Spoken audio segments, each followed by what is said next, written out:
and President Trump are being ridiculed, persecuted, and even prosecuted by Biden, congressional Democrats, and their radical prosecutors for raising questions about the accuracy of the 2020 election.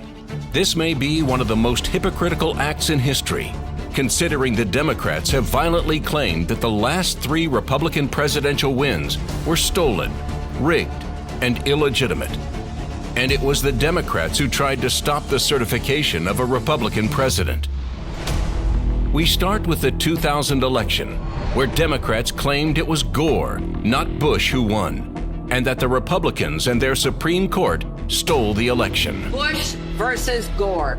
A court took away a presidency. If Al Gore won that election, I think he won it anyway. No doubt in my mind that Al Gore was elected president. Speaking to a Democratic group in Chicago Tuesday, he made it clear he thinks Al Gore was the winner. By the time it was over, our candidate had won the popular vote, and the only way they could win the election was to stop the voting in Florida. What I observed as a voter, as a citizen of Illinois 4 years ago, were troubling evidence of the fact that not every vote was being counted. The Supreme Court selected George W. Bush as the president. He was not elected. Katherine Harris, Jeb Bush, Jim Baker, and the Supreme Court hadn't tampered with the results, Al Gore would be president. There is overwhelming evidence that George W. Bush did not win this election. I don't think that George W. Bush won the election in 2000 against Al Gore, because I think he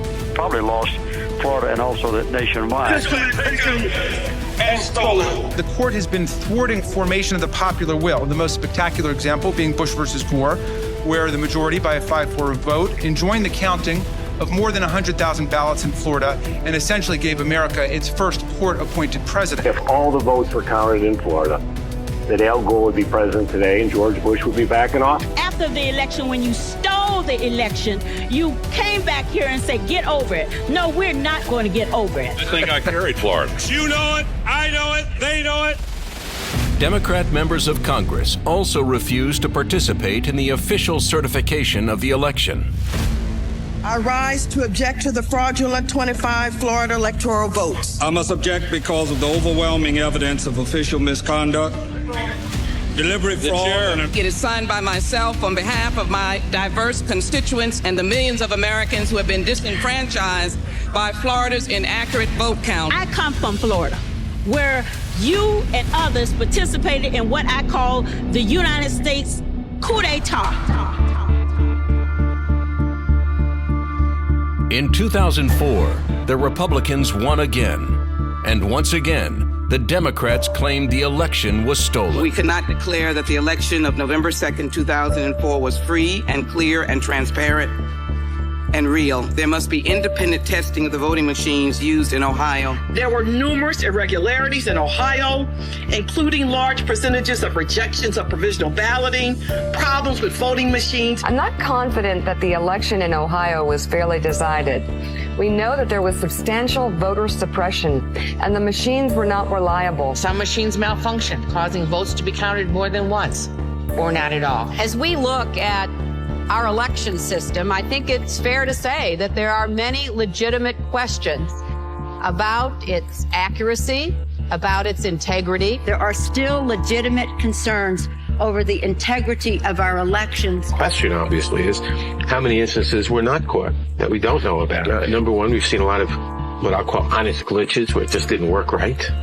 But also that these machines are hackable. A dishonest employee of the vendor, or a dishonest employee of a local board of elections, or simply someone who knows electronics and has a computer at home, could hack into these machines and put in a secret instruction to disregard every 20th Democratic vote or add 10% to the carry or to the Bush vote or whatever, and you might not ever know it. Treating today's electoral vote count in Congress as a meaningless ritual would be an insult to our democracy unless we registered our own protest against the obviously flawed voting process that took place in so many of our states. Voters who wish to cast a vote for president or vice president can't approach the polls with certainty that their vote will be counted. Based upon an inordinate number of allegations suggesting gross voting rights violations and misconduct I join with my colleagues in objecting to counting the state of Ohio's electoral votes. Among the Democrats who claimed the 2004 election was stolen was Democrat nominee John Kerry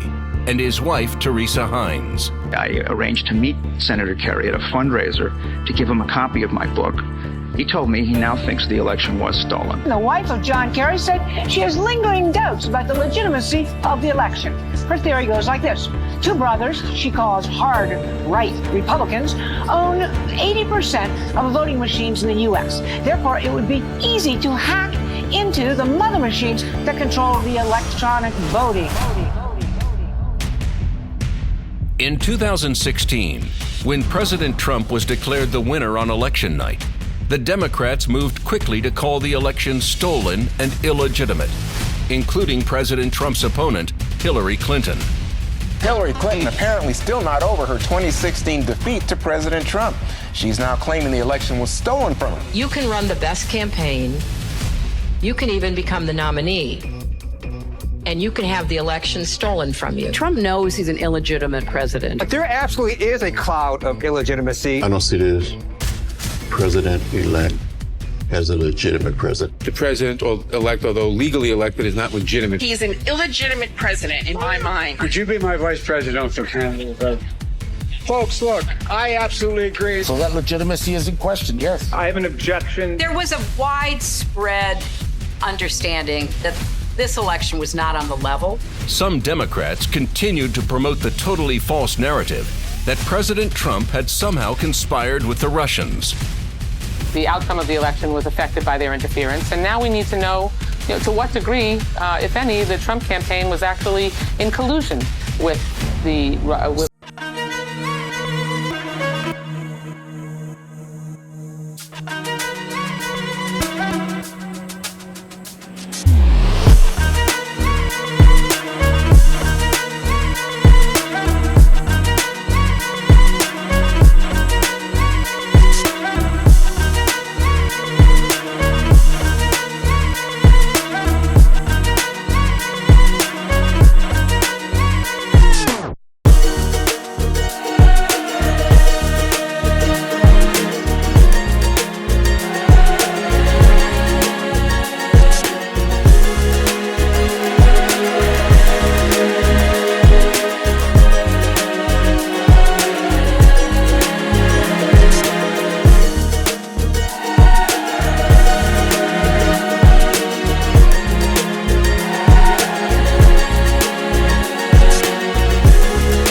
That Stacey Abrams' election is being stolen from her. If she'd had a fair election, she already would have won. Georgia voters did not have their votes counted. They were not allowed to cast votes.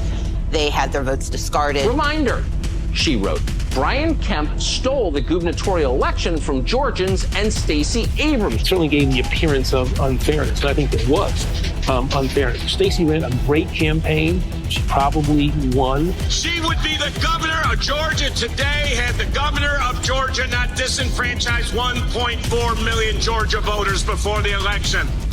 That's what happened to Stacey Abrams. They took the votes away. Notably, did not concede. I did not. Okay, you acknowledged that he won, but you did not concede. Correct. 5 months later, do you still feel like your opponent won through voter suppression? Yes. Many in America are asking why President Trump is being prosecuted for doing the very same thing Democrats like Biden and Hillary have done. And the answer is very simple. Like a third world corrupt dictator, Biden will use any means necessary to stop the one Republican he knows he can't beat. How can you win with Russian interference, bro? Not be a legitimate president. He's an illegitimate president. Russia's interference. They stole it. It's clear. I'm Donald J. Trump, and I approve this message.